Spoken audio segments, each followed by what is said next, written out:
Depuis 20 ans, le trafic routier a explosé. Le nombre de poids lourds a doublé. Il n'y a jamais eu autant de routiers et de livreurs en France, près de 600 000. Aujourd'hui, les transporteurs routiers se livrent une guerre économique sans précédent. Avec des livraisons jusqu'à 30% moins chères, la concurrence venue d'Europe de l'Est a bouleversé le quotidien des routiers français. Elle pousse les chauffeurs à en faire toujours plus. Travail dissimulé, camions mal entretenus.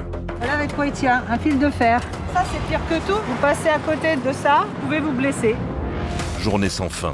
Je vais perdre patience derrière, là ça me fait chier. Chaque minute est précieuse. Genre là le tracteur ça va être 5-10 minutes en plus. Pour tenir les délais, les routiers vivent un quotidien sous tension. Échangeur 63, roule! Du coup, un nouveau type d'accident a augmenté de 25% en 5 ans, les accidents de fatigue impliquant le routier seul. Les routiers sont de plus en plus nombreux à craquer, comme en août 2021, près de Mandelieu. Que des voitures. Vous avez vu la voiture de tout à l'heure? Moi je me penche même pas, frère. Ah non, non, non, non, non, non, non. Tes mains, il tape que des voitures depuis tout à l'heure. Oh my goodness! Que s'est-il passé? Où il y a quelques mois en banlieue parisienne, quand un routier épuisé a perdu le contrôle de son véhicule.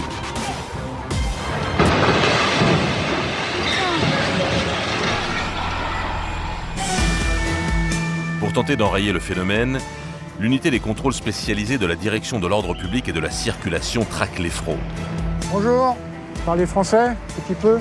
Dans leur viseur se trouvent particulièrement les chauffeurs étrangers, parfois poussés par leurs employeurs à commettre des délits en série. Je suis roumain, mon camion est belge et mon contrat est portugais. Mais à quoi ressemble le quotidien de ces chauffeurs mis en cause? Leur univers est très secret. Souvent exploités par des transporteurs sans scrupules, ce sont de véritables forçats de la route. Dans ce contexte, Sarah, 25 ans, lutte pour vivre de sa passion des camions. La route! Sarah est une battante, guidée par l'amour de la route. Elle est chauffeur depuis 7 ans. Nous avons suivi son quotidien. Manutention, On charge, on décharge, la manute quoi. nuit dans sa cabine. Rien n'effraie cette forte personnalité. C'est girl power!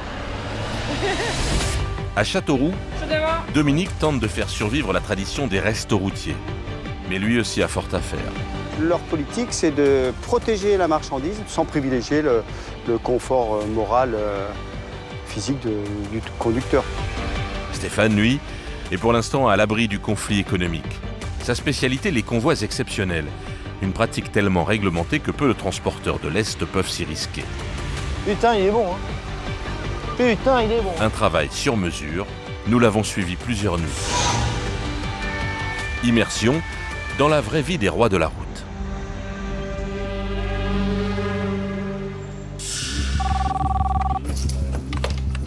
Dans le monde des routiers, le brigadier chef Conan est un poids lourd. Il dirige la police des transports routiers, une unité spécialisée dans la traque des camions hors la loi. Aujourd'hui, il veut prendre des fraudeurs en flagrant délit.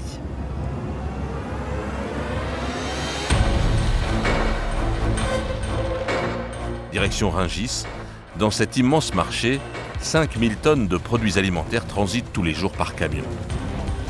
C'est un monde à part, le mine de Rungis, c'est une vraie fourmilière, ça roule un peu dans tous les sens. Une sonnerie de téléphone retentit. Ouais. C'est Florence, sa collègue, planquée dans une autre voiture. Où ça? Oui, là-bas, je t'en ai vu ce que j'ai. Ah, ouais. Elle a repéré les camions qu'il recherche. Avance un peu. Ouais, ah. Il est là. Mets-toi là, on va voir.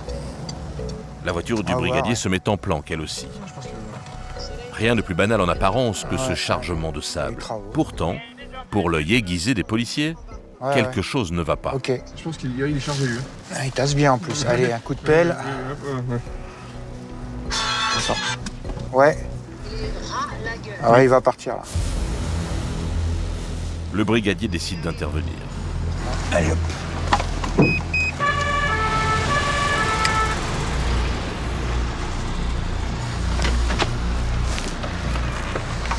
Bonjour monsieur. La bâche, vous la mettez jamais? Oui, moi je mets la bâche quand moi j'entre dans la route. C'est juste... Mais là, vous êtes sur la route, monsieur. Et je pense que vous êtes bien chargé, là, quand même, non? On va vérifier le poids du véhicule, hein. Pensez que vous êtes bon en poids, là? Je sais que peut-être il est un petit peu chargé. Et peut-être il est un petit peu chargé. Ben, on va vous dire ça, monsieur.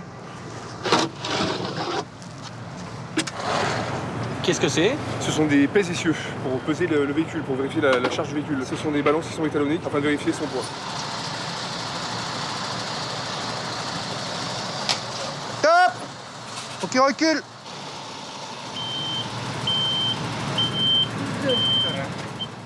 Ah. Si c'est 6,12, ouais, c'est ça. 13, donc déjà... Il a 6 tonnes ou moins en plus. Alors? Bah, 32 tonnes 900, ça fait un peu beaucoup. Hein. Vous êtes combien? Bah, c'est un 26 tonnes. Ça fait 6 tonnes supplémentaires. En quoi ça pose problème? Eh ben, niveau freinage, c'est plus la même chose. Hein. 6 tonnes, c'est pas rien. Niveau sécurité, donc sur la route, ça va pas non plus. Rien ne va. Un autre camion de l'entreprise se présente. Bonjour, monsieur. Je pense que vous êtes trop chargé aussi. Oh, je sais pas, on va voir. Vous savez pas? On sent pas, nous, hein. Vous sentez pas? On peut regarder comme ça, vu que la Et la bâche, vous la sentez? Votre collègue, là, dans le camion, il a quand même 6 tonnes de trop, hein. Et je pense que vous, ça doit être pareil. Stop! Verdict du pèse essieux, 4 tonnes en trop. Pourquoi surcharger un camion comme ça? Pourquoi risquer des amendes? Pour gagner du temps, pour gagner de l'argent. Par cette manœuvre, les camionneurs augmentent leur productivité de 20%. Mais c'est très dangereux.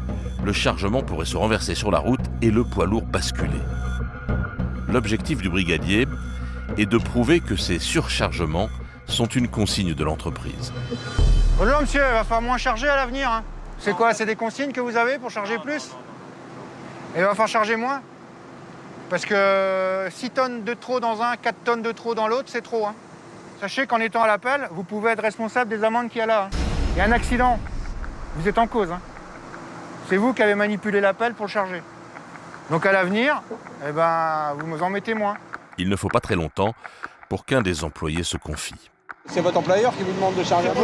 Les sociétés, parce que sinon, si on n'avance pas, ils reprennent d'autres sociétés. Ouais, donc on est obligé de jouer le jeu. En fait, il faut faire le chantier. Ouais, c'est de la concurrence. Et puis, il n'y a pas que ça. On nous demande de faire 12 heures par jour. On est payé 8 heures. Je me suis fâché avec mon patron à cause de ça. S'il voit que ça va pas, ben, il reprend d'autres camions qui vont jouer le jeu. Ouais, donc en fait, tout ce qui est sécurité, règles, c'est pas un problème en fait. Ils s'en foutent. Ah ouais? Pour le brigadier, la preuve est faite, cette entreprise va devoir payer une amende de 3 000 € et restera sous sa surveillance. Des histoires comme celle-ci sont monnaie courante dans l'univers des routiers.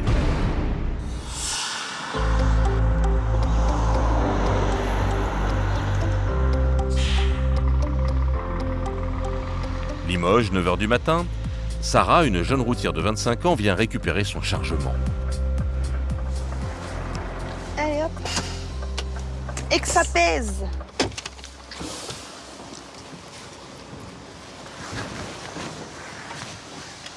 Hop.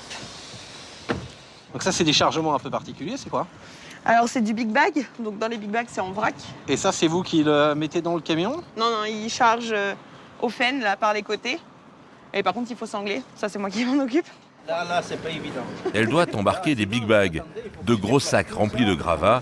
Ils pèsent 1 tonne chacun. Je recule le cul dans les poubelles, à peu près au milieu. Ouais? Là, vous suivez de votre côté là, les roues, là. Ouais.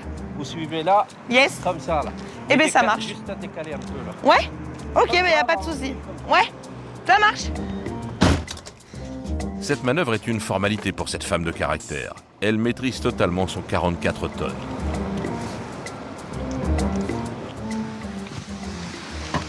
Ah, il a pas large pour manœuvrer, là. Et sur ce genre de boulot, vous n'avez pas le droit de temps en temps à des remarques sur le fait que vous êtes une femme? Non, par exemple, là, le gars, il est venu m'expliquer jusque-là. Tu te mets là, tu suis ça, machin. Alors qu'au final, tu rétrécis, tu me dis, tu te mets au milieu que je puisse manœuvrer des deux côtés. Et je comprends, quoi. Mais bon. Aujourd'hui, 3% des routiers sont des routières. Vous avez souvent des femmes chauffeurs qui viennent chez vous? Oh oui, c'est assez régulier, oui. Seulement une vingtaine dans les années 80, elles sont désormais 12 000. Je pense qu'ils sont plus minutieuses, plus efficaces que l'homme maintenant. Les hommes, ils boudent tout le temps. Alors, ils sont tellement pressés qu'ils veulent rien faire comme il faut. Ni bâcher comme il faut, ni sangler comme il faut. Ah non, c'est vrai, même quand les c'est femmes, carré. ils sont consciencieux.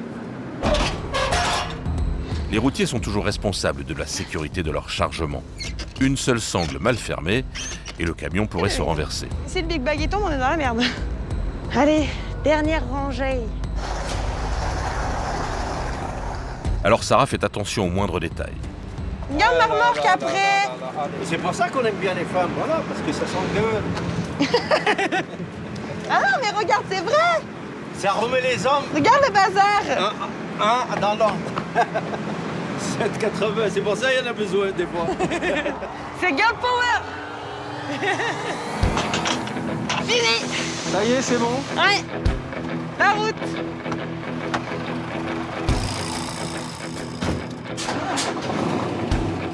Et c'est parti pour une semaine loin de chez elle et pour un trajet de plus de 2000 km. Sarah va partir de Limoges pour Chalon-sur-Saône. Elle va rester 2 jours dans la région pour plusieurs livraisons. Puis elle revient vers Montluçon avant de repartir vers Strasbourg. Au 5e jour, elle rentre chez elle près de Limoges. 5 jours et 4 nuits d'un périple où chaque livraison est chronométrée. Mais cette semaine commence par une épreuve bien plus redoutable, la RCEA. Nous sommes en train de s'insérer sur la RCEA, route Centre-Europe Atlantique, surnommée la route de la mort. La RCEA traverse la France d'est en ouest. 7500 camions l'empruntent chaque jour.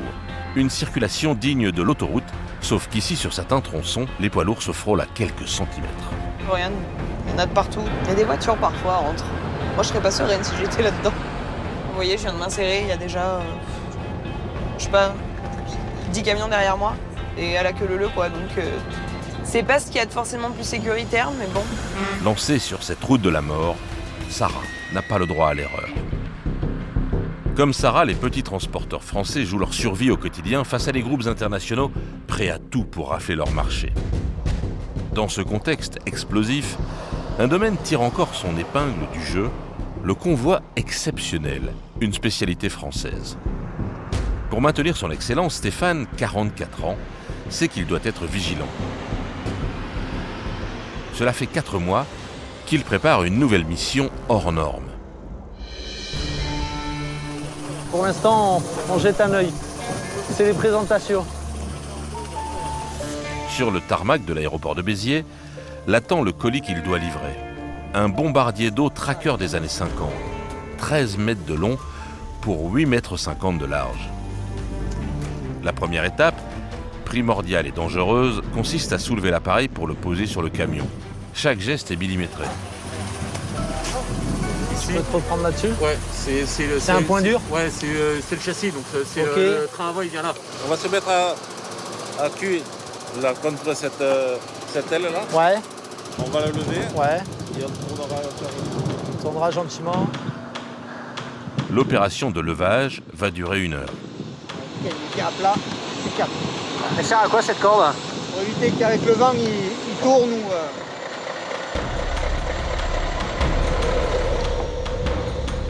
Une fois l'avion soulevé, il faut déposer ces 8 tonnes de métal sur la remorque du camion. Viens là, viens, viens.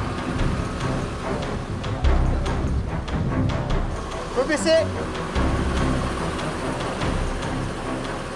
C'est bon pour toi? Il est bien sur le point dur? Ah oui. Super.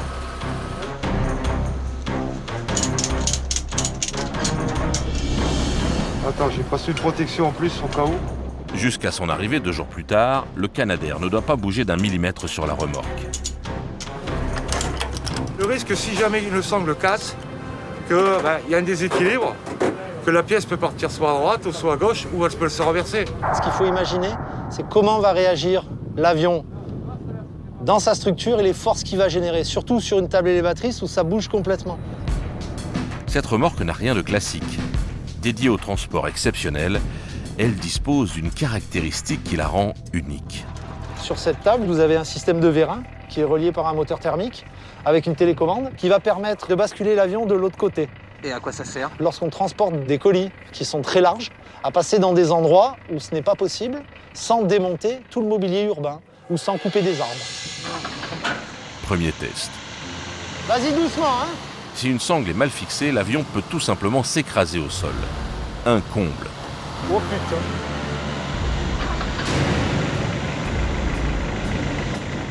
Cette remorque d'une longueur de 13 mètres peut supporter 40 tonnes.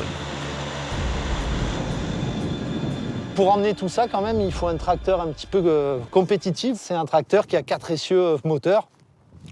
Donc ça amène beaucoup de puissance, il fait 580 chevaux. Ça permet de prendre des charges lourdes. C'est des camions qui coûtent très cher, qui consomment beaucoup de gasoil. 580 chevaux, presque 2 fois la puissance d'un camion normal, pour une moyenne de 50 litres au 100 km. De retour à son bureau, Stéphane briefe son équipe. Cette opération-là, beaucoup de monde a travaillé dessus. Personne ne connaît ces avions-là, personne n'a transporté ces avions-là. Je suis largement conscient que le risque zéro n'existe pas. Mon job à moi, c'est d'enlever les incertitudes. Mais je ne suis jamais sûr de rien. Être sûr, c'est être sûr de se planter. Une chose qui est super importante sur ce convoi. Cet avion-là, c'est pas n'importe quel avion. C'est un avion qui a sauvé des vies. Donc, je vous avoue qu'il va y avoir de l'émotion sur ce convoi, soyez-en conscients. Derrière les visages sereins, une certaine anxiété commence à voir le jour. Petite appréhension, bon, on l'a toujours. On ne sait jamais sur quoi, le risque qu'on va rencontrer sur la route. Bon allez, maintenant il faut y aller. Stéphane et ses hommes vont traverser l'Hérault et le Gard. Un trajet simple de 121 km quand on ne transporte pas un avion de 8 mètres d'envergure. Un trajet simple qui va s'avérer beaucoup plus compliqué que prévu. Au quotidien, les policiers de la DOPC ont plutôt affaire à des camions étrangers. Bonjour. Ils représentent environ 50% des grosses infractions. Aujourd'hui, le brigadier Conan lance une vaste série de contrôles.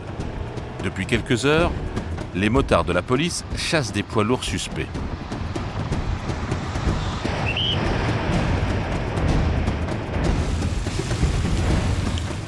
En milieu d'après-midi, ils reviennent avec un camion immatriculé en Autriche. Bonjour. Bonjour. Vous pouvez passer de l'autre côté? Vous pouvez passer de l'autre côté, s'il vous plaît, que je puisse accéder à l'appareil? Qu'est-ce qu'il fait là? Il traduit avec son téléphone.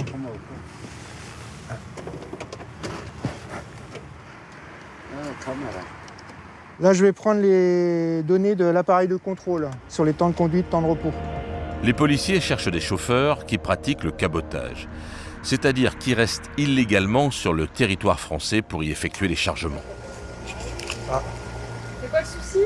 À chaque prise de service, à chaque fin de service, le conducteur doit saisir le symbole du pays où il se trouve dans l'appareil de contrôle. Alors là, il ne l'a pas fait, donc on ne sait pas où il se trouve. Donc du coup, ça lui fait des infractions. C'est des infractions 135 € à chaque fois. On ne sait pas quel jour il est rentré sur le territoire. Donc c'est fait exprès quelque part. C'est fait exprès. Aussi, hein. Dans l'idée première, c'est pour justement compliquer le contrôle. Assez vite, l'ordinateur livre son verdict. Là, il y a déjà 34 fois 135 €. 4590. Pour les policiers, cela fait donc 1 mois que le camion roule illégalement en France. Mais ce n'est pas tout. Ah oui, quand même. Monsieur conduit beaucoup. L'homme conduit 10 heures par jour. Pour ce chauffeur, l'addition va manifestement être salée. On va lui expliquer maintenant. Gros problème. Fahren und Schlafen. Il y a tout ça comme infraction. Offenses, infraction. Alors, beaucoup d'argent. Betsalan, very, very, very, very big. Ça fait 6765 €. You make me, madame. You make me feel... Non, je fais rien du tout, moi, monsieur. Madame, vous me prenez à la gorge. Alors, so, call the boss. Okay? And you explain everything about this, okay? If you can pay, you can go. If you can't pay, you stay here. You understand? C'est une énorme somme. It's not my fault. It's not my fault. Okay? Le chauffeur d'origine turque accuse le coup. Pour lui, une telle amende pourrait signifier perdre son emploi.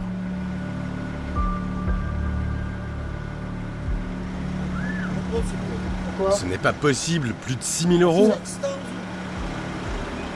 Vous me prenez à la gorge. Qu'est-ce qu'il y a? C'est pareil, vu que c'est pas possible d'appeler son patron.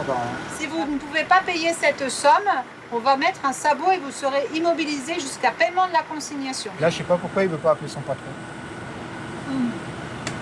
Madame. Je vais vous donner 1000 lires. 1000 lires? Non, je crois pas, non. Pour une fois, pardon. Non. Non, monsieur. Nein. No 1000. Schnell. Phone boss, là, de chef. Finalement, le routier appelle son entreprise autrichienne. Alors, Là, c'est la collègue qui est au téléphone avec le patron. le chauffeur, il peut faire ce qu'il veut. C'est le camion qui peut pas faire ce qu'il veut. Le camion, il va rester immobilisé jusqu'à ce qu'on ait l'argent pour le libérer. J'ai eu l'entreprise au téléphone. Elle s'est dit très choquée, évidemment, par le montant de l'amende. Mais il y en a beaucoup. Le monsieur, il fait beaucoup d'heures. Et d'un autre côté, on lui a peut-être sauvé la vie quelque part. Il va peut-être se reposer un peu plus longtemps ce soir. Et puis, on verra bien demain comment ça se passera. Mais normalement, ils vont payer. Des chauffeurs étrangers qui ne respectent pas la législation qui est devenue courant dans le monde du transport routier. Ils représentent désormais 25% des camions en France. Une croissance exponentielle qui ne laisse pas de répit aux chauffeurs traditionnels comme Sarah. Retour sur la RCEA dans la région de Chalon-sur-Saône. Alors là, c'est galère pour s'engager. Sur la route de la mort, Sarah doit faire extrêmement attention. À cause de la voie unique, elle a déjà pris quelques minutes de retard. On perd pas mal de temps quand même sur cette route, quoi. Et du coup, si t'arrives pas avec les heures, tu t'arrêtes pas au restaurant et c'est pas de commodité, pas de repas chaud, pas de douche. Et tout ça à cause de 10 minutes de perdu parce que des fois 10 minutes c'est précieux, quoi. Aujourd'hui, la routière enchaîne les petites livraisons. En milieu d'après-midi, elle livre son dernier big bag.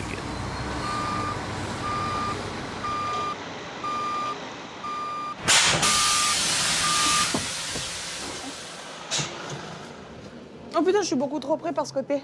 J'ai beau être svelte, ça passe pas. La manutention est une partie importante du métier.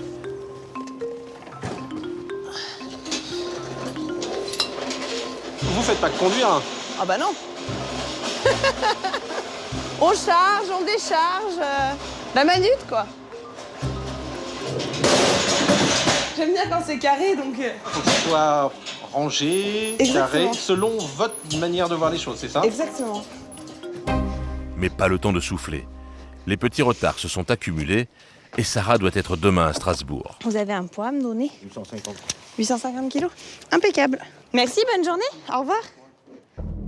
Impossible pour Sarah de rattraper le retard pris. La loi lui impose des temps de conduite maximum par jour, surveillés par le chronotachygraphe, le mouchard en quelque sorte du camion. On a le chrono là-haut, qui enregistre tout ce qu'on fait tout le temps. La conduite, le travail, les temps de service, les temps de repos. Et sur une journée, on peut faire 9 heures de volant. Et donc quand il n'y en a plus là-dedans, il n'y en a plus, quoi. La machine contraint Sarah à s'arrêter. Je suis pas fatiguée en vrai là, mais c'est la législation qui l'impose. Et je vais me faire ma place comme d'habitude. Hop là. Allez hop. Voilà, ça se présente comme ça. Cette carte a toutes les informations de vos conduites. Oui, sur 28 jours. C'est-à-dire que je peux faire une infraction sur mes heures maintenant. Si je me fais arrêter dans 15 jours, ils pourront me mettre une amende pour l'infraction que j'ai fait aujourd'hui. Pour la routière, ces arrêts subis représentent parfois un stress. Je me sens pas en sécurité, moi, sur les aires de repos. Donc j'évite, tout simplement. Qu'est-ce que vous avez arrivé par exemple? Je me suis fait voler du gasoil. Ça, c'est vol typique de gasoil. En plus, ils font ça comme des cochons, puis ils se barrent. Voilà. Mais du coup, on a un groupe sur Facebook où on se donne les endroits à éviter pour vol de carburant, vol d'accessoires, vol de carrosserie de camion parfois, ou vol de pièces sur camion, hashtag solidarité entre routiers. Et on a les localisations en général pour éviter les endroits, surtout. La solidarité existe sur Internet, mais sur la route, elle a tendance à disparaître. La communication est difficile avec les chauffeurs étrangers. Là, je sais que je m'en vais dans quelques minutes, mais je passerai pas la nuit ici. Il n'y a pas de français. Donc en cas de besoin d'aide ou quoi que ce soit, je saurais jamais me faire comprendre à qui que ce soit. On a du lituanien, on a du roumain, on a de l'espagnol, du bulgare, du polonais.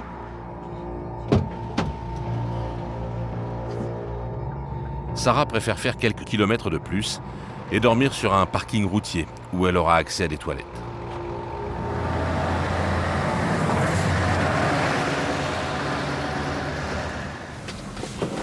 C'est le camping de la semaine. C'est votre camping à vous? Ah oui, c'est mon camping à moi, oui. Avec mes petits plaids tout doux. Je passe plus de temps ici que chez moi. Après, moi j'ai un camion bien parce que j'ai plein de placards. Je peux tout ranger. Mon chef, il a été fort sur ce coup-là. J'ai un placard à gâteaux, du sopalin, des mouchoirs. J'ai mes affaires pour m'habiller, mes petits pulls, mes petites chaussettes pour toute la semaine. Les tongs pour la douche, obligatoire, le gel douche. Mais bon, on fait comme ça quand on n'a pas le choix, quoi. Si Sarah préfère dormir sur le parking d'un restaurant routier, c'est parce qu'elle peut y trouver des collègues et un minimum de confort. Le plus connu en France s'appelle l'Escale à Châteauroux. C'est une institution. Plus de 700 clients y déjeunent chaque jour, pour la plupart des chauffeurs. Pas moins de 85 personnes y sont à leur service. 7 heures du matin. Tony, le responsable de l'approvisionnement, réceptionne les denrées du jour, du frais. Donc on vérifie la température de son camion, voilà, de manière à savoir si le produit est bien au frais. Là c'est bon, on est à comment dire 5,4, donc c'est bon, impeccable. Et rien que du frais, en quantité industrielle. Alors là on est sur de la moule de Bouchot. On est sur à peu près 300 kg semaine, 300-400 kg semaine. Ouais, c'est bien calibré, c'est nickel ça. Bah, sur ce produit-là, on en fait à peu près une centaine de kilos par semaine. Il reçoit ce genre de livraison tous les 2 à 3 jours. C'est nécessaire pour s'assurer que les centaines de clients routiers du jour mangeront à leur faim. Abricot, ça c'est bon, c'est fait. Noix de coco. En fin de matinée, Tony prépare déjà les commandes pour la prochaine livraison. T'en es où là? Au niveau cam, là, on a tout ce qu'il faut. On fait le point sur la viande, le poisson, tout ça? Ouais, d'accord. Allez, viens, on descend. L'Escale, c'est le restaurant routier de la démesure. On y trouve un boucher, un pâtissier et un écaillé. Tiens, tu mets les numéros de spé dans le fond, dans le bac qui est en dessous, s'il te plaît, Loïc. 16 cuisiniers sont sur le pont pour satisfaire la clientèle. Il y aura une saucisse de porc, une pièce à point, un poisson gratiné. Qui a ses petites habitudes, selon Laurent, qui travaille à l'Escale depuis 40 ans. À 60-70%, c'est le steak, le haché, la saucisse charcutière maison, faite par notre boucher. Après, on va avoir 30% qui vont nous prendre notre poisson du jour. Après, on a un incontournable qui va être les rognons, le rognon de porc. Rognon de porc, tête de veau. Tu pourrais m'appeler Michael? Mais avec les changements dans le transport routier, impossible de faire tourner le restaurant uniquement avec les chauffeurs. Les 16 cuisiniers, on doit être une soixantaine de personnel en tout. Donc il faut quand même un minimum de clients. Les routiers, ça arrive de moins en moins. C'est une population qui rajeunit. Ils sont peut-être plus appelés sur les restaurations rapides. Ils sont tenus par des horaires aussi. Et sinon, on a toujours nos inconditionnels. Jeunes ou vieux, qui aiment bien cet esprit routier quand même. Dans les 4 salles du resto, se côtoient simples clients et routiers à la recherche d'un moment de repos. Comme David, ardent défenseur des restaurants routiers. La convivialité, voir du monde, se restaurer correctement, se laver le derrière, et c'est prendre une vraie douche correcte dans un endroit correct. Quand on peut, c'est toujours beaucoup plus agréable.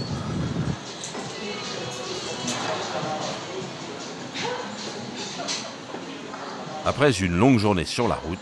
Bonjour. As-tu une douche de libre, s'il te plaît? Tiens. Merci. David va enfin pouvoir se laver dans l'une des 7 douches du restaurant.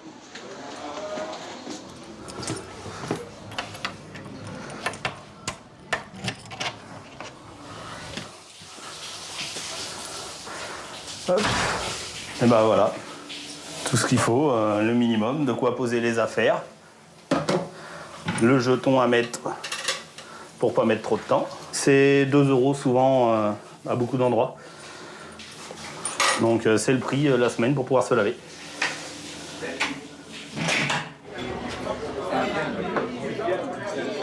À l'heure du dîner, il est placé par un serveur auprès d'un chauffeur qu'il ne connaît pas. Il y a des liens qui se créent comme ça autour d'une table. Bah ouais, on se retrouve comme ça le soir, sympa. C'est tout comme on peut tomber sur des gens moins cool, quoi. C'est déchirant. C'est vrai. Ceux-là qui passent leur soirée sur le téléphone aussi, ouais, c'est l'horreur. C'est vachement sympa ça. Selon David, si les restaurants routiers ont perdu certains de leurs clients, c'est parce que les routiers français partent moins loin avec leurs camions. Le français, on fait beaucoup moins de grands trajets. On en fait moins, donc le soir, on est plus souvent chez nous. Si les routiers français ne font plus de trajets internationaux, c'est parce qu'ils sont dorénavant réservés aux chauffeurs venus de l'Est.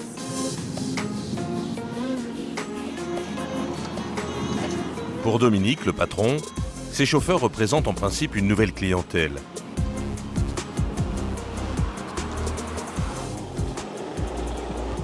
Bon là, on voit un Lituanien là.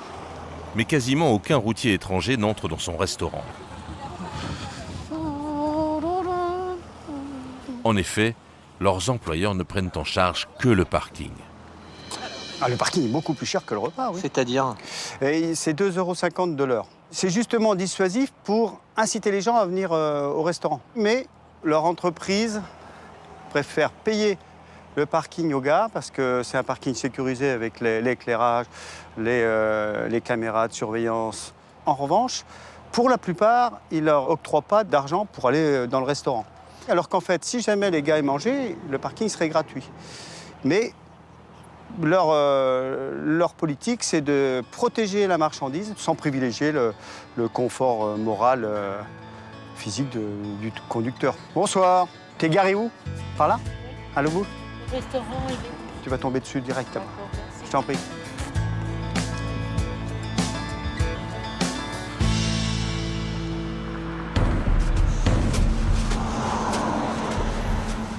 À l'escale, comme sur les aires de repos, ces routiers étrangers vivent à part des chauffeurs français. Leur univers reste très secret. Le seul moyen de les rencontrer, c'est de s'arrêter sur les aires d'autoroute un dimanche, le jour de pause obligatoire pour tous les routiers. Il nous a fallu plusieurs semaines pour être acceptés. Bonjour, je travaille pour la télévision française. Nous faisons un reportage. Non, voyez avec d'autres. J'ai d'autres choses à faire, j'ai pas envie. Après plusieurs heures de discussion, Monsieur est journaliste. Il fait un reportage sur les chauffeurs de camions. Vous êtes d'accord pour qu'on parle un peu avec vous? Oui, ok, un peu. Ouais, nous sommes d'accord. Discutons déjà un petit peu. Michel, un chauffeur roumain, a accepté de nous faire partager son quotidien. Un quotidien totalement arrimé à son camion. Je descends doucement maintenant. Je ne suis plus tout jeune. On va installer la table. C'est la même chose tous les jours? Seulement les week-ends quand on fait les vraies pauses. En semaine, on a de la nourriture dans des bocaux. On a juste à la réchauffer.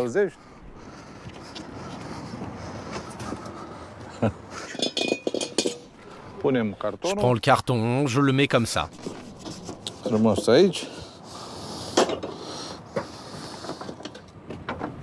Salut les gars, je vous sers un café?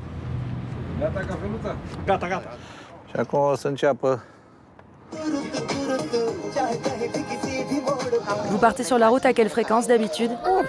Je suis 8 semaines sur la route et reste 3 semaines chez moi. Michel a un salaire roumain de 350 € par mois, 5 fois moins qu'en France. Mais ce qui l'attire ici, ce sont les défraiements. Depuis cette année, j'ai 75 € par jour. Avant, c'était 68. C'est 75 € sans le salaire. Et mon salaire en Roumanie, c'est 350 €. Avec cette somme, Michel gagne en moyenne 1850 € par mois, sans compter ses heures, sans jamais se payer d'hôtel et sans retraite. De toute manière, on est plein à ne pas atteindre l'âge de la retraite. C'est un métier où il y a beaucoup de stress. Il y a le stress sur la route. Il y en a pas mal qui vont développer du diabète. Quand on arrive à 65 ans, on est content. Surtout par rapport au rythme où on travaille maintenant. 65, c'est pas mal déjà. C'est le siècle de la vitesse. Et puis vous savez, si on avait les conditions d'ici comme salaire en travaillant en Roumanie, on resterait en Roumanie. On ne viendrait pas travailler ici.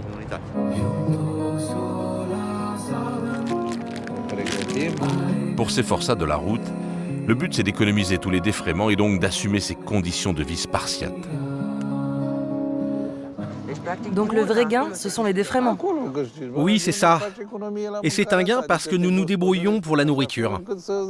Le salaire proprement dit n'est même pas suffisant pour payer les charges et les impôts.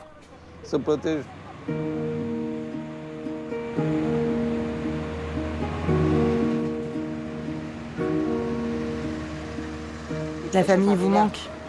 Bien sûr, regardez. Ici, on était en vacances. J'ai 3 enfants, 2 filles et un garçon. La petite fille. La maison n'est même pas terminée. On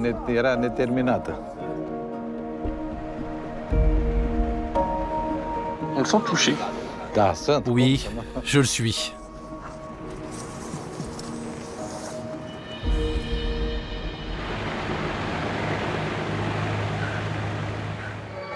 Je rajoute un peu d'oignon, un peu d'huile, de la sauce tomate et c'est très bon. Je me suis promis que pour mes 60 ans, je serai chez moi en famille. Je vais faire en sorte de fêter mon anniversaire dans notre maison. Je veux être chez moi pour mes 60 ans. Il reste 2 semaines à Michel avant de rentrer chez lui pour son anniversaire. Il aura dormi 2 mois dans cette cabine. Voilà ma vraie maison. Et quand je veux dormir, j'ai une sécurité. C'est une sangle qui relie les 2 portières. Si quelqu'un essaie d'ouvrir, elle retient la porte et fait tout bouger dans le camion. Normalement, ça me réveille. Dans quelles conditions ces chauffeurs sont-ils embauchés? Après de longues négociations, l'un d'eux, que nous nommerons Radu, a accepté de nous faire découvrir l'envers du décor. C'est dans une petite ville belge, à une vingtaine de kilomètres de la frontière française, qu'il nous a donné rendez-vous. Il arrive directement de Roumanie. Je suis parti il y a 2 jours. J'ai fait 35 heures de route jusqu'en Belgique. J'ai conduit presque sans interruption. Et je me suis arrêté 2 heures en Allemagne, uniquement parce qu'il y avait un accident de la route. Un trajet de plus de 2500 km que le défraiement offert par son employeur est loin de couvrir. On nous rembourse 75 € par trajet. 75 € pour l'aller et 75 € pour le retour. Ça fait 150 € en tout. Alors qu'en réalité, mon trajet Roumanie-Belgique me coûte 300 €. Radu a accepté de nous montrer les locaux de l'entreprise. Ils ont diminué les salaires, mais ils ont acheté des camions neufs. Et à gauche du garage, il y a le parking pour nos voitures. Sur ce parking, il y a pas mal de plaques de Roumanie. Car c'est ici que les chauffeurs garent leurs voitures quand ils partent travailler. En effet, sur ce petit parking, sur une 50aine de véhicules garés, la moitié sont d'origine roumaine. Vous pensez qu'on peut venir avec vous dans le dépôt? Non, je ne crois pas, car le risque est beaucoup trop grand. J'ai peur de perdre mon travail et d'être obligé d'en chercher un autre. Je dois subvenir aux besoins de ma famille. Impossible donc pour nous d'aller plus loin. mais nous avons pu obtenir des images de l'intérieur du dépôt de la société. Sur ce terrain, des dizaines de camions vides attendent leurs chauffeurs. Ici, comme sur les routes, aucune plaque roumaine. À quelques mètres dans ces containers, les affaires personnelles des chauffeurs sont rangées dans des malles, fermées avec un simple cadenas. Elles vont rester ici pendant des semaines. La compagnie a mis à disposition des douches pour les chauffeurs. Mais les images que nous nous sommes procurées, tournées l'année dernière, font froid dans le dos. Des palettes pour tapis de sol. Des douches hors d'âge pour simple salle de bain.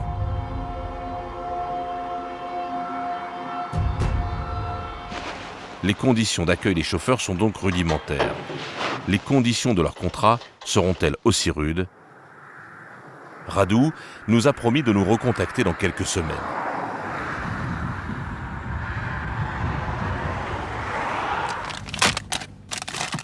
Retour près de Chalon-sur-Saône. Sarah se réveille. Alors le matin, quand c'est comme ça, c'est un petit peu débrouille. Hop. Système MacGyver. Hop. On ira se brosser les dents là-bas. J'ai tout ce qu'il faut. Enfin, je suis prête, même si j'ai pas de sanitaire, je peux me coiffer ici. J'ai un miroir. J'ai le système pour le coincer. Je me vois dedans. Je sais faire. Là, par exemple, les sanitaires sont pas GG ici. Ça sent très mauvais. Enfin, voilà. Donc, j'ai pas envie d'aller là-bas pour me préparer complètement. Je vais y aller là-bas pour me brosser les dents seulement. Comme ça, j'y reste le moins longtemps possible. Donc, je vais faire tout le reste ici. 9 heures de route et de manutention attendent Sarah. On a pas mal de boulot. On a un client là dans pas longtemps dans le Jura. Après, on monte sur Strasbourg. C'est le rythme chez nous. Le rythme chez nous, c'est soutenu. Les routes de campagne sont la plus grande épreuve pour un routier. Dans le Jura, Sarah doit faire preuve d'habileté. Là, il faut faire attention à tout, les coins de maison, les gens. Ça, c'est pas de l'autoroute. Et surtout d'une grande patience. Et lui, il va se mettre pile poil où il faut pas. Voilà, puis on en a une autre derrière. Et là, on est coincé. Ben, ils comprennent pas forcément, les gens. Ils savent pas ce que c'est d'avoir ça dans les mains. Donc, comprendre qu'il faut écarter pour ci, pour là, pour... Ah, non. Enfin, ils saisissent pas l'action, en théorie. Bon, alors elle a décidé de reculer. Alors là, on a un sacré bazar, là. T'aurais pu rester où t'étais, c'était parfait. Mais bon, c'est pas grave. En fin de matinée, Sarah parvient à son dépôt. Malgré le stress et le retard qu'elle a pris, elle garde le sourire. On va aller donner les petits papiers. Regardez comme c'est joli. Il y a pire comme bureau. C'est votre liberté, ça? Ouais, grave. Je me sens libre. C'est vraiment le mot, ouais. Libre et indépendante. J'adore ce que je fais. Et je ferai rien d'autre. Enfin, il va falloir un jour, j'imagine, mais pour l'instant, je profite. Et on repart entre nos bonnes vieilles maisons. Sarah sera restée 45 minutes sur cette livraison. Elle part pour Strasbourg. Mais avant cela... Petit arrêt au stand. On va aller donner à boire au bébé. Parce qu'il a soif. Donc là, du coup, je note où je suis. Et le kilométrage. Et à combien je trouve le litre. Ça les intéresse, mais pas trop. Le carburant représente un coût important pour les transporteurs. Les routiers sont donc aussi évalués sur leur capacité d'économie. Ça va faire combien à peu près à la fin? On passe la barre des 1000 euros. 1000, 1100. Et c'est toutes les semaines. Remplir le réservoir de 900 litres prend environ 15 minutes. 723 plus 311. 1034 et 68 centimes. Pas mal. Pour cette vie sur la route et toutes ses responsabilités, Sarah gagne un salaire de 1500 euros par mois, auquel s'ajoutent 1000 euros d'heures supplémentaires et 1000 euros de défraiement. Au final, elle gagne jusqu'à 3500 euros par mois. Ce n'est pas rare dans cette profession. C'est des journées qui se jouent à la minute près? Chaque minute est précieuse, oui. Genre là, le tracteur derrière qui je vais devoir m'insérer, ça va être 5-10 minutes en plus. Suivant combien de temps il faut que je reste derrière. Sarah n'a maintenant plus une minute à perdre. Elle doit encore récupérer les fûts de bière en Alsace. Je vais perdre patience derrière, là ça me fait chier. Et je suis sûre que je vais faire que ça, m'en taper toute la journée. Vers 17h, Sarah parvient à Strasbourg, sa destination. L'objectif d'aujourd'hui, c'était d'arriver là déjà, donc c'est chose faite. Et l'objectif ultime, ce serait de charger ce soir.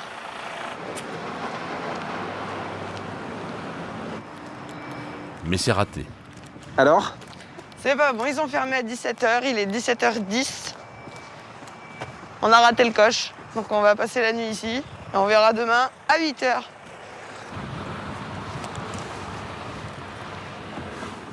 Une fois de plus, Sarah va passer la nuit dans son camion.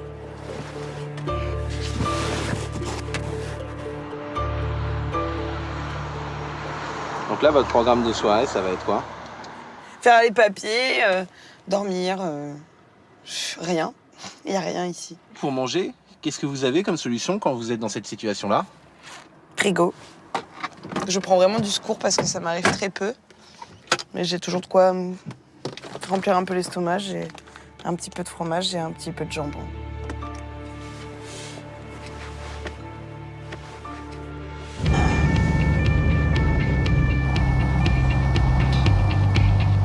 Retour dans le sud de la France, près de Béziers. Il est 23h. Le convoi exceptionnel de Stéphane circule toujours de nuit pour ne pas gêner la circulation. En tête, Stéphane ouvre la route. C'est l'ouvreur. L'échangeur 63 est plus Il est suivi des 30 tonnes du camion et de la remorque qui transporte l'avion. Derrière lui, 3 véhicules de surveillance. Ces conducteurs roulent à l'extérieur du convoi. Ils remplacent les rétroviseurs du chauffeur de poids lourd. Vas-y, comme ça, tu passes dessous le feu et tu as plus d'un mètre à gauche. Avec le volume de son colis, sa visibilité est presque nulle. Le convoi est accompagné par 2 motards de l'entreprise qui ont pour mission de bloquer les routes. Échangeur 63. Roule. Sur cette portion de route, le convoi a reçu le renfort des gendarmes. Mais les plus grandes difficultés se trouvent en zone urbaine. Bonsoir, encore 2 minutes. Stéphane parvient dans la bourgade de Metz. Et ici, les forces de l'ordre ne peuvent rien faire. On est en pleine circulation, il y a des gens, on va emprunter, il y a des candélabres de partout. Il effectue une reconnaissance. Tu vois le feu vert, il est assez près, il a un petit feu piéton juste à côté, c'est assez serré. Bon, il faut bien viser, ça a été calculé, on y va doucement. Et ça devrait passer si tout le monde est sage.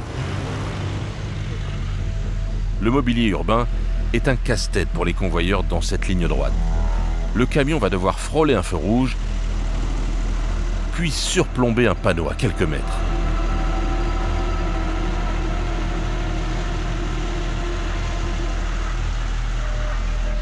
Un peu plus loin, c'est un autre camion qui bloque le passage. Bien. Ça, c'était pas vraiment prévu. Un poids lourd garé, ils ont le droit de se garer, je le trouve très près de la route. C'est dommage pour lui parce qu'on a dû le réveiller. Heureusement qu'on a le basculeur.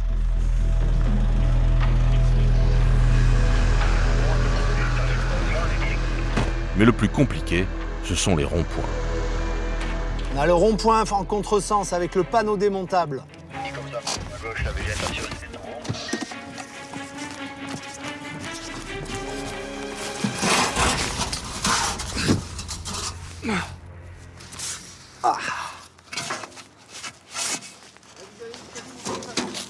T'as vu, je suis balèze. Hein. C'est fait exprès en fait, c'est un fourreau, tu l'enlèves et après tu le remets surtout. Le chargement ne peut pas prendre de virage serré. Il va devoir passer à contresens et surtout en montant sur les trottoirs. Une formalité quand on conduit une voiture, mais pas avec une remorque de 13 mètres de long. Il faut qu'il monte là, parce que faire tanguer l'avion quand tu es entouré de candélabres, c'est la bonne solution pour taper le candélabre. Donc on va essayer d'éviter.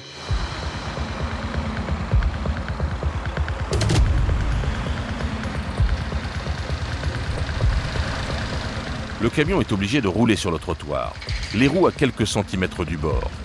Au moindre mauvais mouvement, il pourrait redescendre brutalement. Là, s'il descend du trottoir, s'il est au niveau du poteau, il touchera le poteau. entre le poids du camion et celui de la marchandise, cet impact peut endommager l'avion et détruire le lampadaire. C'est un peu compliqué là? Ouais, du fait qu'il faut tout basculer, un coin à droite, un coin à gauche, avec tous les tracteurs. Après de longues minutes de tension, c'est au ralenti que le camion réussit à passer cette dernière épreuve. Putain, il est bon, hein. Putain, il est bon, hein. Une joie de courte durée, le prochain passage s'avère encore plus délicat. Bravo. On verra tout à l'heure. À Palavas, oui, oui. À Palavas, par contre. On se met d'accord pour prendre le contresens de Palavas. Voilà. Qui fait quoi? Pour avancer, le convoi va devoir prendre la route à contresens et passer sous un pont qui ne peut pas supporter son poids. On ne peut pas rouler sur le pont parce que c'est un pont qui est fragile. L'équipe a préparé la route depuis plusieurs semaines. Tout est consigné dans ce manuel. Tout le résumé de tous les moments critiques de tout l'itinéraire, avec toutes les techniques pour l'éviter. 2 mois de travail pour éliminer les itinéraires impossibles. 2 mois de travail pour trouver la route non pas la plus rapide, mais la plus sûre, souvent la seule possible. Parfois, il nous arrive pour faire 10 km en voiture sur carte classique, d'en faire 30 ou 40 pour avoir un itinéraire possible. Donc ça nous permet d'avoir un petit coup d'accroche. 2 mois de travail qui n'empêchent pas les très mauvaises surprises. Après 1 heure de route, le camion est arrivé au passage du pont. Et il y a comme un problème, l'avion est trop près. Faut pas qu'il bouge, Noël. Faut pas qu'il bouge.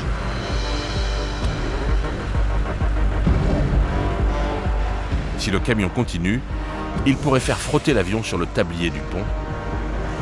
Le convoi est totalement bloqué. Pour l'équipe, c'est la douche froide. Les missions haut de gamme de Stéphane sont bien loin des réalités de Radu, le chauffeur roumain. Après plusieurs semaines de présence en France, il nous a recontactés. Ce forçat de la route en sait maintenant plus sur les conditions de son contrat. Nous le retrouvons sur le parking d'un supermarché. Le chauffeur a accumulé des éléments accablants contre son employeur, qui pèse 100 millions d'euros de chiffre d'affaires. Cela va faire bientôt 2 mois que je suis sur la route. Je suis fatigué, mais je me suis habitué à la réalité économique d'un chauffeur de l'Est en Europe. Plus de 2 mois à dormir dans son camion, c'est illégal. La loi impose 2 semaines de repos toutes les 6 semaines. Mais ce n'est pas tout. Son contrat est basé au Portugal. Mon camion est belge, je suis roumain et mon contrat est portugais.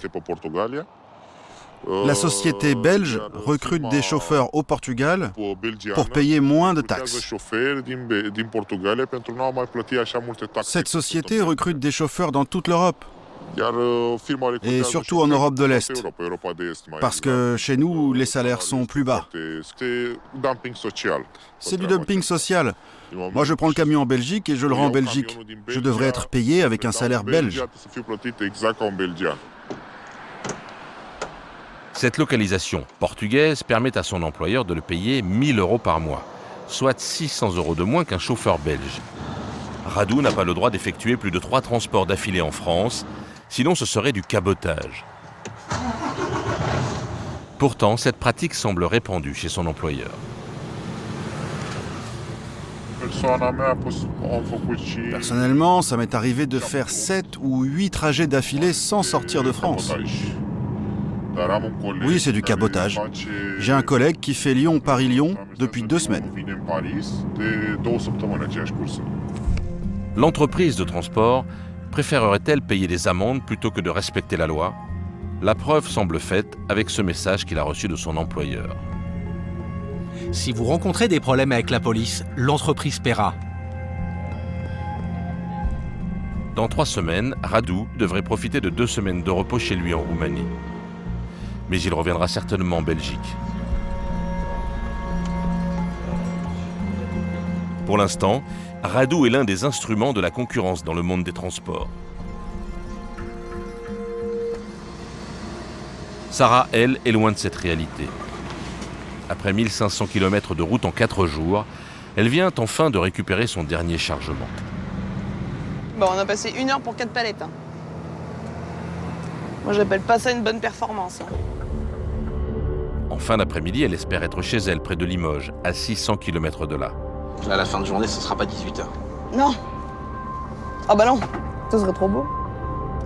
En effet, il est 23h quand Sarah arrive à son dépôt. Il lui reste encore 30 minutes de route avant de revoir les siens.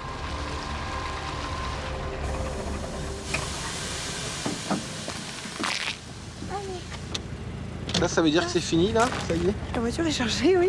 Faut encore rentrer à la maison.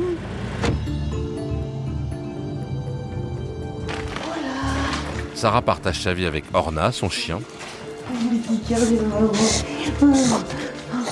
et Emmanuel, son compagnon, qui est routier lui aussi. À peine arrivée, Sarah pense déjà au prochain départ. Tu mets tes affaires à laver? Finalement, il est minuit, mais vous arrêtez pas vraiment. Ah bah non. Bah déjà, je vais en profiter. Mon chéri m'a attendu pour manger, je vais manger avec lui. C'est pas trop l'heure, mais bon. Faut faire ça, faut faire les machines de suite. Sinon, ça sera pas prêt pour faire les sacs dimanche soir. C'est toute une organisation. Pour la semaine et le week-end.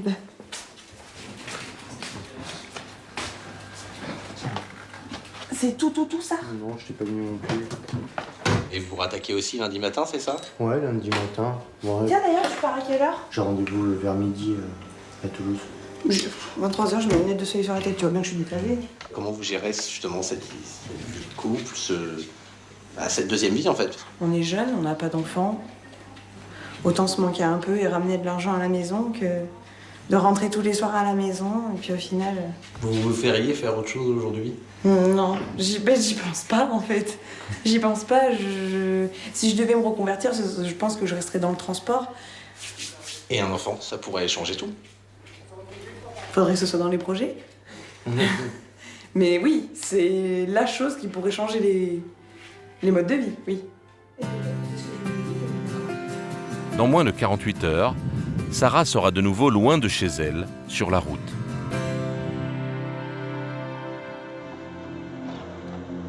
Retour près de Palavas, le convoi exceptionnel est bloqué depuis plusieurs minutes sous un pont.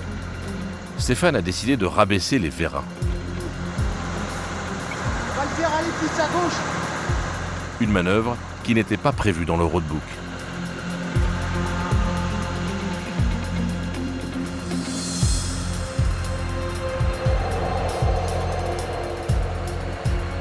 Finalement, après une manœuvre millimétrée, le camion réussit à passer. Ça, c'était pas prévu? Ça, là, aussi près? Ouais. Ah non, pas aussi près. Vous êtes fait une petite frayeur? Ah, mais il faut, ouais. Mais oui, il y a eu une petite frayeur, mais bon, ça va. C'est bien passé. C'est essentiel. Mais tu vois, on est en fin de convoi, faut faire vraiment super gaffe. Avec cette erreur, le convoi a pris du retard. Mais il est 3h du matin. Les hommes doivent aller se coucher. Le convoi a parcouru 90 km en 8 heures cette nuit-là. T'es bien là, t'es bien là. C'est pas possible.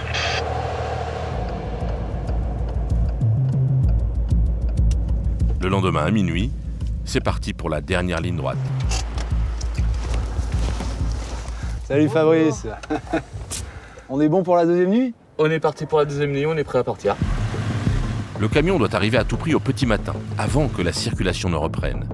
Dans ce métier, chaque trajet est une course contre la montre. Il faut plus d'attention, ne pas se relâcher. Comme quand on rentre juste à côté de la maison, les 300 derniers mètres sont toujours très accidentogènes. Pendant près de 30 minutes, véhicules ouvreurs et camions se déplacent à une vitesse moyenne de 30 km/h. En employant parfois une autre spécificité de la remorque, ces roues arrière peuvent s'orienter dans le sens inverse des roues avant. On est en capacité de mettre un coup de volant à gauche et d'envoyer les pneus à droite. Ça permet de passer dans des endroits un peu comme un crabe, si vous voulez. La destination, le tarmac de l'aéroport de Nîmes, n'est plus qu'à quelques minutes. C'est tout bon pour le portail. Bon, t'as rien qui te gêne. Et comme un coup du sort pour l'équipe, fatiguée par 2 nuits de tension, une dernière épreuve apparaît. On va stopper, on va descendre, Fabrice. Des arbres dans les derniers mètres bloquent le passage. L'équipe organise une réunion express. Il y a l'arme, mais si on reste comme ça... C'est ok, on y va au pas et c'est très bien. On va le faire la CB portable. Ouais, CB portable. Parfait, parfait. Par contre, dès qu'on a passé le grillage, je le descends. Ouais. Je laisse incliner, mais je descends. Ouais. Il va falloir incliner l'avion à ras du sol. La manœuvre la plus dangereuse du convoi pour Fabrice, le chauffeur. Il veut immortaliser cet instant. Je m'arrête juste pour faire une petite photo.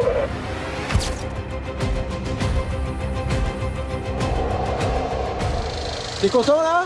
Ah oui, là on sait pourquoi on travaille au moins. C'est-à-dire? Bah, on aime bien un peu se compliquer et du coup là on se complique un peu la vie mais ça passe bien. C'est grâce au matériel. C'est la petite dernière surprise avant l'arrivée en fait. Tout à fait, exactement.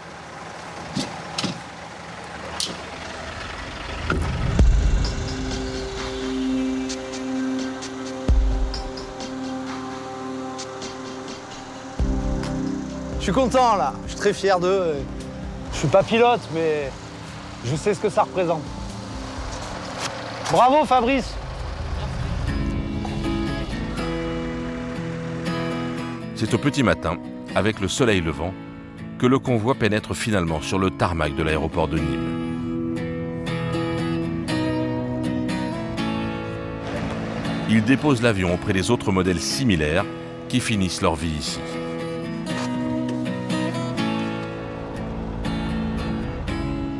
Quand vous voyez ça, vous dites que vous avez de la chance dans votre métier? De faire ça? Ouais. Ouais. Ah ouais. Ça s'est jamais fait, cet avion transporté par la route comme ça, donc voilà. C'est sympa.